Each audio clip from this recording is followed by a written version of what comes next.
We welcome with வணக்கம். Hey hi மக்களே, welcome back. இன்னைக்கு ஃபிஷ் டேங்க்கில் ஃபிஷ் எப்படி வளர்க்கலாம் அப்படிங்கிறதையும் குழந்தைய வீட்டுக்குள்ளேயே வச்சு வளர்க்குறது எப்படிங்கிறது தான் சொல்ல போகிறேன். இந்த சம்மருக்கு வந்து வெளியே போடுறான் என் குழந்த, இந்த ஹீட்டில் வந்து ரொம்ப ஃபேட் ஆகிடுது அவன் ஸ்கின் டோன் எல்லாமே அப்படின்னு நினைக்கிறவங்க ஃபிஷ் வாங்கி கொடுத்துருங்க உடனே. அப்போல்லாம் நாங்கள் சின்ன குழந்தையா இருக்கும் போதெல்லாம் ஒரு ஹாலிஸ் பாட்டிலில் தான் போட்டு ஃபிஷ் வளர்ப்போம். மெயினாக ஃபைட்டர், கப்பீஸ் அந்த மாதிரி தான் போட்டு வளர்ப்போம். இப்போ இருக்கிற குழந்தைங்களுக்கு தான் உடனே வந்து ஒரு பவுல் வாங்கி கொடுத்துட்றாங்க, ஒரு ஃபிஷ் டேங்க்கே வாங்கி கொடுத்துட்றாங்க இல்லையா?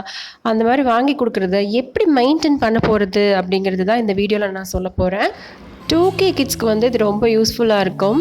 ஃபிஷ் டேங்க் வந்து கிழக்கு பார்த்து வைக்கிறது ரொம்ப ரொம்ப நல்லது. அதாவது ஈஸ்ட் ஃபேஸ் பண்ணி வைங்க. அந்த ஏர்லி மார்னிங் வந்து அந்த சன்ரைஸ் வந்து ஃபிஷ் டேங்க்கில் படுறது ரொம்ப ரொம்ப நல்லது, ஃபிஷ்ஷுக்கு ரொம்ப நல்லது.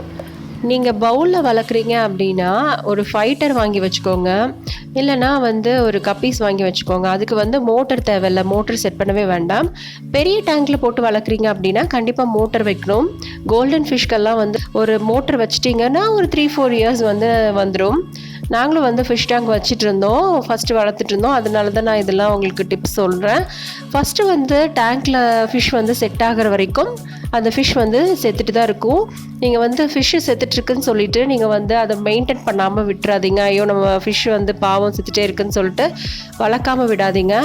அது இடம் புதுசாக இருக்குது, தண்ணி புதுசாக இருக்குங்கிறதுனால வந்து கொஞ்சம் சாகும், ஆனால் வந்து அதுக்கப்புறம் செட் ஆகிடும். அப்புறம் டேங்க் க்ளீன் பண்ணுறது வந்துட்டு ஒரு நெட் வச்சுக்கோங்க. அந்த நெட்டு வச்சு ஃபிஷ் எடுத்து போடுங்க, கையிலெல்லாம் எடுத்து போடாதீங்க. அதுக்கப்புறம் 15 days ஒன்ஸ் க்ளீன் பண்ணுங்கள், இல்லைனா 1 month ஒன்ஸாவது க்ளீன் பண்ணணும். ஃபிஷ் டேங்க் கழுவும் போது பழைய தண்ணி, முதல்ல ஃபிஷ்ஷு வாழ்ந்துருக்கும் இல்லையா, அந்த தண்ணி எடுத்து கொஞ்சம் வச்சுக்கோங்க ஒரு கப்பில். அப்புறம் இந்த புது தண்ணி கூட அந்த தண்ணியை ஆட் பண்ணி தான் நீங்கள் ஃபிஷ் டேங்க்கில் மாற்றணும் ஃபிஷ்ஷை. அப்போ தான் வந்து ஃபிஷ்ஷுக்கு ரொம்ப நல்லது. அதே மாதிரி 10 days ஆன தண்ணியை தான் நீங்கள் வந்து ஊற்றணும், புது தண்ணி வந்து ஊற்றவே கூடாது, அது ஃபிஷ்ஷுக்கு வந்து சேராது. நீங்கள் வெளியில் போகிறீங்க அப்படின்னா ஹாலிடே ஃபுட் அப்படின்னு இருக்கும், அது வந்து அக்வாரியமில் சேல்ஸ் பண்ணுவாங்க.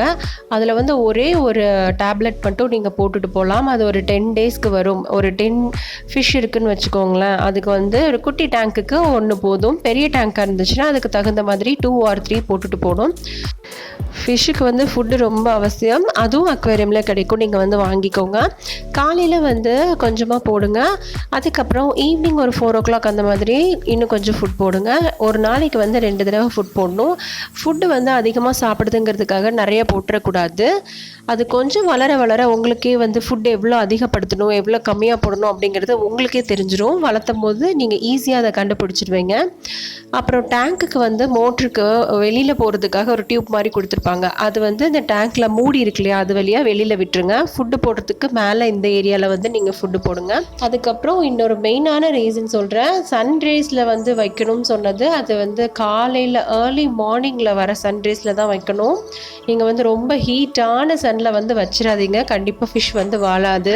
ஃபிஷ் டேங்க் வளர்த்தோம் அப்படின்னா நம்ம வீட்டு மேலே கண்ணு படாதுங்க. நீங்கள் யாருனாலும் பாருங்களேன், நம்ம வீட்டுக்கு வந்தாங்க அப்படின்னா அந்த ஃபிஷ் இருந்துச்சுன்னா ஃபிஷ்ஷை தான் பார்த்துட்ருப்பாங்க. ஸோ பேரண்ட்ஸ், நீங்கள் வந்து ஃபிஷ் டேங்க் கண்டிப்பாக உங்கள் குழந்தை கேட்டால் வாங்கி கொடுத்துருங்க.